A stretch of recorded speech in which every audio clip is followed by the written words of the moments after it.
Welcome to another Numbering the Days word study. This study is on the word vine. We are in the season right now of the grape harvest and thought it good timing to study the two words in Scripture that mean vines and compare them, because apparently one is a choice vine that was planted and one has shades of meaning that it should be avoided. So let's get started.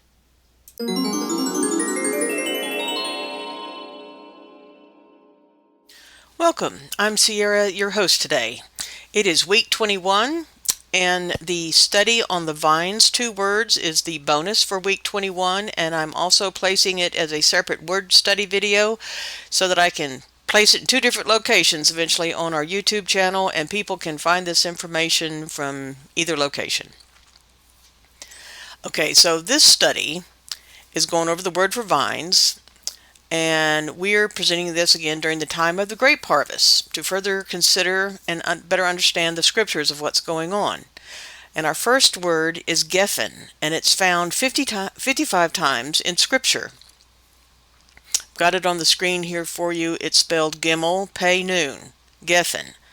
The pei sounds like a P or an F, and it's Strong's number H1612, and the meanings I've pulled from the Strong's information, and also from the Klein's Etymological Dictionary. It means a vine or a vine tree. It represents something that's twisting together. It says it's from an unused root, meaning to blend something together. In figurative usage, Israel is referred to as a vine or your prosperity. In the Bible, it was translated as vine or tree. So the components of geffen, there's two. We have the first two letters, the gimel pei, and the second two letters, pei nun. Both of those are words. So gimel pei, here's your Strong's numbers. It's got multiple Strong's entries, means upon the back, something on the back. The body of a person or a wing of a bird. Of course, they're attached to the back of the bird. It's from an unused root meaning to arch. Wings, if you think about a bird's wings, it forms an arch as it's flapping its wings, and your back is also an arched structure with the rib cage. It also says by extension, the body or the self. It refers to high places. Of course, birds go to high places. And then there was another thing that was really interesting. It's been referred to as himself. Now, it's in Exodus 21:3. We're going to look at it in just a little bit. And it means without his woman. If the man is without his woman, then he's by himself. He's geffen, which I thought was really interesting. Now, pei nun in Arabic means a kind, species, or type. They really don't have, in Klein's Etymological Dictionary, a Yahudyath meaning. It was all foreign words. So in Arabic, and, I know that's another discussion. Okay, Greek. In Greek, pei nun means Pan, the myth god. We all have heard of Pan. Okay. They've also put in information that this word is supposed to mean used as a result of something you fear or wish to remove. So you take evasive action. Okay? In the verses, it was translated as like lest or not, or beware lest this happen to you. It's the word pan. So when I thought about alternative meanings for these components, this was an unusual word to do. I'd never done it before until right now when we've been doing this study this week. I thought, okay, we're going to beware of wings or extensions. We're going to beware of arches of high places. I know there was a famous arch that traveled around the world not too many years ago that got a lot of attention, and it was not an arch you'd want to go through. You would beware of it. Something upon the extensions or backside relating to kinds or species of DNA. Something hijacking your DNA, hijacking your backside. Something upon the extensions or backside to be aware of and avoid. I mean, this was hard to kind of put together. And that's the best I could do. If you have any other suggestions, please leave them in the comments. Okay, so when I thought about the Yahudyath letters themselves, I'm seeing that what was nurtured inside, the Gimel energizes it, and it's coming through an opening or a portal to burst through. See, like this is like the birthing process, and something has been energized and is coming through. It could be a portal, a multi-dimensional portal. It could be coming through the birth canal, but it's coming through some sort of opening and portal, and it's going to manifest. Okay, so the vine, like Yahusha says, he's the vine and we're the branches. Well, we're supposed to abide in him, and his life comes through us, his presence, his ruach comes through us to manifest. It's coming through. It's going to geffen. It's going to come out of the branches. Okay. The next word that's been translated vine in English is sharaka or shareka. I'm not the expert, I've told you many times before, on pronunciations, but it's Shin Resh Kuf. It's only found in 3 verses, so we have 55 for geffen and 3 times for shareka. I think that's kind of interesting. Here's the Strong's reference number for you. Its basic meaning is a choice species of vine, or the choicest grapes. Notice they put the word species in there. And you really don't think of a vine as a species, but, back up here in Arabic, they're picking up on the fact that this somehow is a species it's a kind. Okay. Remember, Father said, don't mix kinds. Kind is supposed to reproduce after kind. Okay. In the biblical usage, it's either been called the choice vine or the noble vine. And it's got 2 component words. Shin Resh is the first one, which is where we get like Shar Shalom, the Prince of Peace. It's the Shar word. Prince, ruler, leader, chief, chieftain, captain, ruler of rulers. And the Red Dictionary, Klein's adds chain and bracelet. I don't know. That didn't seem to have any relevance to me other than vines are a chain. I mean, they twine around and they look like a chain. I guess, women have the bracelets that they put their trinkets on. So that could be where that comes from. I want you to also note, if you were to remove the kuf and put a yod there, then you have Sarai's name before it was changed. So this is Prince, ruler, chief, captain, prince. The second word is resh kuf. Here's your references for it, and it refers to the temple part of the head, the thinnest part, thin and lean. So we all know where our temples are. Okay, and when I came to alternate meanings on this, I couldn't, nothing flowed. If you've got some insight into how those 2 words fit together and any different meaning about how we're going to go from the Prince, ruler, chief, it's where he's thinking, I don't know, it's in his brain. They're thin, they're lean. I would really appreciate your insight on this, because I could not have any until I looked at the Yahudyath Enhanced and looking at the letters. Then I had some thoughts. The crowned ruler that elevates others or is elevated. See, because the kuf is all about raising something up, ascending into the clouds, receiving a vision that you bring back and to share with others. So we've got this prince, chief, ruler that's sanctified and tested, an elder, and then they're above all others, because this was the choicest vines. They're above all other vines. Okay? We have the sanctified, tested ruler, prophet, or elder who is connected to the heavenlies. I mean, we think of prophets. They were connected to above. They were connected through the ruach to receiving information from above. So that's what I see in this other vine. It's a connected vine. Okay. So I'm going to give you some things to ponder. I'm not going to answer all the questions.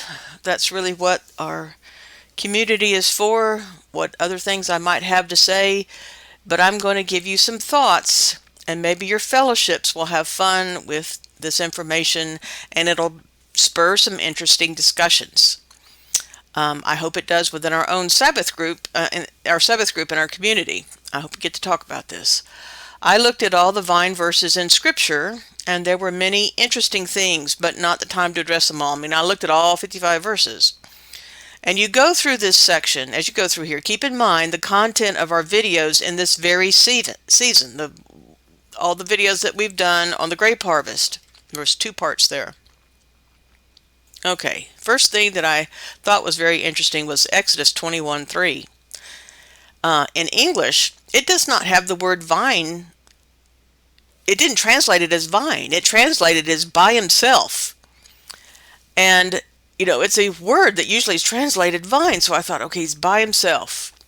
I think that this verse has got clearly a deep level of understanding that we should be trying to delve into and get out of it. It's like someone had use of the vine, or the vine had extensions, the wife, because this is in the context of a Hebrew servant who is getting to be released. Okay, so if the vine had twining that happened to it, he had a wife, he had extensions, she's gonna go with him. But if he was alone and there was nothing twined together to him, then he must be set free too, but it's just him. So I was reminded of the 2nd chapter in Genesis, where Eve is taken from Adam's side. When you look at the fullness of the word rib, you understand that it's his side. It's like half of him. So like the vine was split, and then thinking about the double helix of the DNA, and how we receive chromosomes from both parents, and they're twined or twisted together like a grapevine to form an extension. The grapevine of the family grows, and the branches are the children that come from the twining of the mother and the father. So the by himself is where the word Gethin is, and I thought that was pretty interesting. Okay, number 2.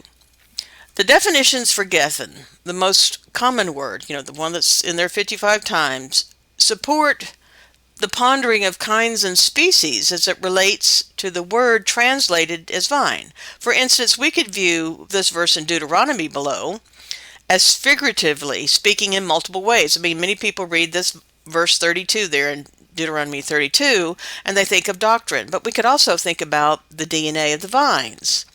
Remember that the word becomes flesh.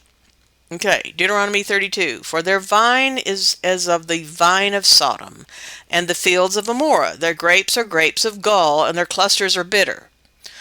Their wine is the poison of dragons, and the cruel venom of asps.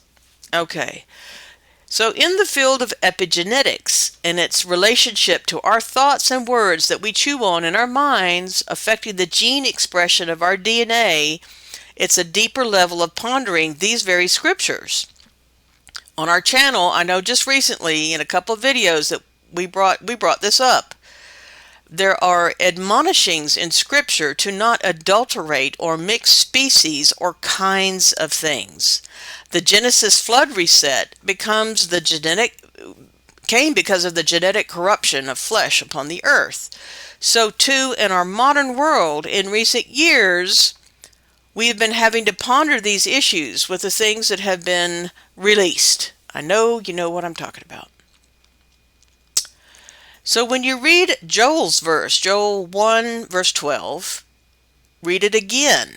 Ponder how it might be the DNA of the vine that is drying up. What is drying up here?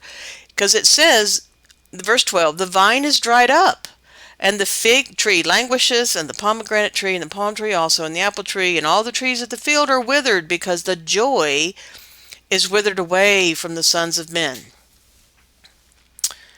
So this word for vine, Gethin, ends in the letter Nun, which is all about energizing what was nurtured inside, remember? So in Joel above, the Nun is failing. The energy of the Gimel is not there like it was before. Things are not being brought to coming forth like they're supposed to. They're not being born like they're supposed to. Things are languishing. The energy is being dried up. Okay. Last thing, point number 3. The last thing I want to mention is when you are studying words like this and you find one word that's 55 times in use and then another word, the sharaka, that's only used 3 times, it should get your attention. What is the difference? What is special about those 3 verses that the scribes did not use the other main word? I mean, sometimes when I've studied, I've had to ask myself, why did they pick this word when there's another word that you would think would fit it better? I mean, why did the scribe use this one? So, why was the word chosen? And how does it set apart these 3 verses from the other 55? See, these 3 verses, you should think about them in reference to the other ones. Like, how are these different? What is it trying to tell me? What is the choice vine? Okay. Genesis 49:11 is one of the verses. It says, binding his foal unto the vine, the Gethin, and his ass's colt unto the choice vine, the Sharaka. He washed his garments in wine and his clothes in the blood of grapes.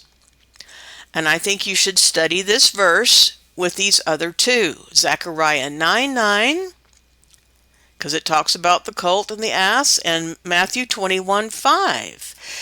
They're both about the daughter of Zion. Tell the daughter of Zion, behold, thy king cometh unto thee, meek and sitting upon an ass, and a colt the foal of an ass. Okay, we just said the ass's colt was the choicest vine in Genesis 49:11. Okay. Isaiah 5:2. And he fenced it and gathered out the stones thereof and planted it with the choicest vine, the Sharaka, and built a tower in the midst of it, and also made a winepress therein. And he looked that it should bring forth grapes, and it brought forth wild grapes. Okay. We know that there's 2 parables of the vineyard in Scripture. There's the one that Yahusha told, and there's one that Isaiah tells here in chapter 5. Now in Jeremiah 21, this is the 3rd example of Sharaka. Yet I planted thee a noble vine, a Sharaka, a holy right seed. How then art thou turned into the degenerate plant of a strange Geffen unto me?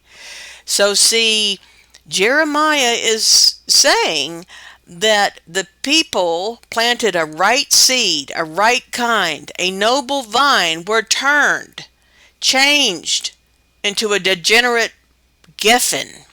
Okay, they're no longer the choice and noble vine. Something changed in them. Okay, that's all I have for you today. And for those in our community that study with us, and when you go and find this PDF, there is a bonus section that I'd like to talk about on Sabbath. And that ends this video. I hope you have enjoyed it. Please like our video, leave us comments, subscribe to our channel for more wonderful word studies. Shalom.